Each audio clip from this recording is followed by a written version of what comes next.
Porsche passe la seconde dans l'électrique après la berline Taycan en 2019. C'est un nom bien connu qui passe désormais au zéro émission puisque c'est le SUV de taille moyenne, le Macan, qui troque définitivement son réservoir de carburant pour une batterie. Enfin, définitivement dans les pays de l'Union européenne, sur d'autres marchés, les États-Unis, l'Asie ou même la Suisse et le Royaume-Uni, la version thermique va continuer à être commercialisée parallèlement à cette version électrique pendant quelques années.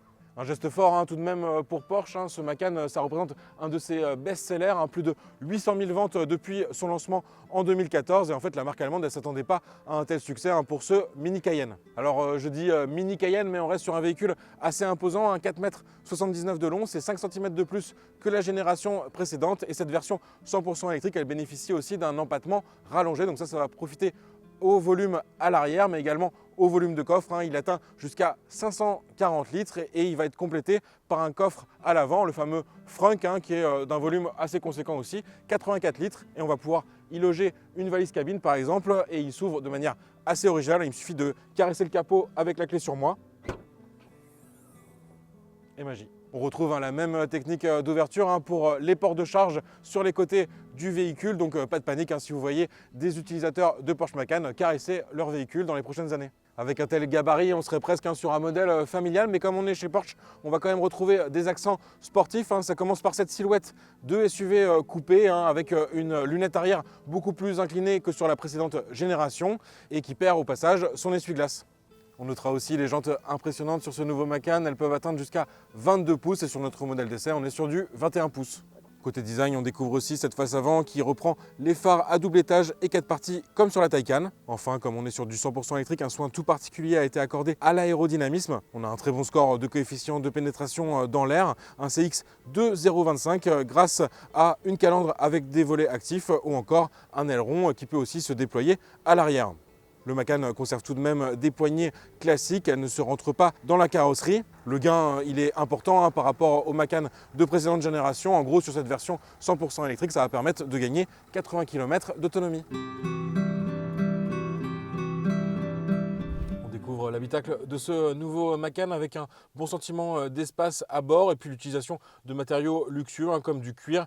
Puis on a vraiment une possibilité de personnalisation assez poussée comme dans notre intérieur avec cette couleur violette qui va très bien avec le bleu Provence de la couleur extérieure. Du côté de l'aménagement de la planche de bord, on retrouve une architecture assez proche des derniers Cayenne et Panamera, donc avec un écran décompteur 12,6 pouces, donc une belle surface et puis il est incurvé et sans casquette, donc pour un effet assez appréciable pour le conducteur. Cet écran décompteur, il est complété par un affichage tête haute proposé en option. Il va avoir une surface assez énorme d'affichage avec de la réalité augmentée. Donc concrètement, des flèches par exemple qui vont vous indiquer votre direction directement dans le pare-brise avec une surface assez énorme, 29 pouces. Ça fait 2 mètres de largeur potentiellement. Donc vraiment pour avoir un affichage sur la route. On passe maintenant à la partie centrale avec l'écran tactile, 10,9 pouces, donc il bénéficie d'une nouvelle puce pour être plus réactif. Donc ça, on a vraiment une bonne qualité, un bon rapport, on va dire, définition-réactivité au toucher. La grosse nouveauté sinon, c'est dans les coulisses de cette interface numérique. Comme chez BMW, Porsche passe à une architecture Android automotive. Donc c'est tout simplement le système d'exploitation qui va faire tourner ce système d'infodivertissement. Ça reste très performant. On va quand même avoir la compatibilité bien sûr avec Android Auto, mais aussi avec CarPlay pour les propriétaires d'iPhone. La principale différence avec le système Google Automotive qu'on retrouve par exemple chez Renault, c'est que ça va être beaucoup plus discret. On va dire les marques premium comme BMW et Porsche vont pouvoir personnaliser davantage leur environnement numérique. Alors, on ne l'a pas sur notre modèle d'essai, mais on peut disposer en option d'un troisième écran, un écran en fait d'infodivertissement dédié aux passagers et l'avantage c'est qu'on va pouvoir regarder des vidéos pendant la conduite, mais il y a un filtre en fait qui va m'empêcher moi en tant que conducteur de pouvoir être distrait, donc ça c'est plutôt bien vu. On va retrouver enfin des commandes physiques pour tout ce qui est chauffage, climatisation, ça c'est toujours bien vu, même si on peut aussi passer par l'écran tactile. Porsche conserve une dalle dédiée au niveau de la console centrale. Alors c'est plutôt bien pensé, c'est assez ergonomique et le petit plus c'est qu'on va avoir une réelle sensation de clic en fait quand on va appuyer sur une commande. Ça fait maintenant quelques heures qu'on roule à bord de ce Porsche Macan 100% électrique et la première impression, elle est vraiment très positive. On a un véhicule assez silencieux mais également confortable sur notre modèle d'essai. Donc le Macan 4, on a des suspensions pneumatiques qui sont proposées en option. Elles seront de série sur la version turbo la plus haut de gamme. Alors ceux qui connaissaient le Macan avec les motorisations thermiques les plus puissantes ne seront pas déçus. Sur notre Macan 4, on dispose déjà de 408 chevaux avec un moteur à l'avant, un moteur à l'arrière. En mode normal, on va être plutôt en comportement type propulsion. Ce sera uniquement les roues arrière qui vont faire avancer le véhicule. Et par contre, dès qu'on passe en mode sport, là ça va être en transmission intégrale généralisée sur toutes les phases de conduite. Alors pour le 0 à 100 avec le launch control, il faut s'attendre à un peu plus de 5 secondes, donc rien d'exceptionnel, mais ça reste quand même assez performant. Et sur ce Macan 4, on aura aussi une vitesse bridée à 220 km/h. Pour plus de performance, il faudra donc viser le Macan Turbo, et là on est sur des chiffres bien plus démentiels. 630 chevaux, plus de 1100 Nm de couple, bref on va réussir à abattre le 0 à 100 cette fois-ci en à peine plus de 3 secondes. Et surtout on va avoir une vitesse maximale beaucoup plus élevée, elle sera bridée à 260 km/h.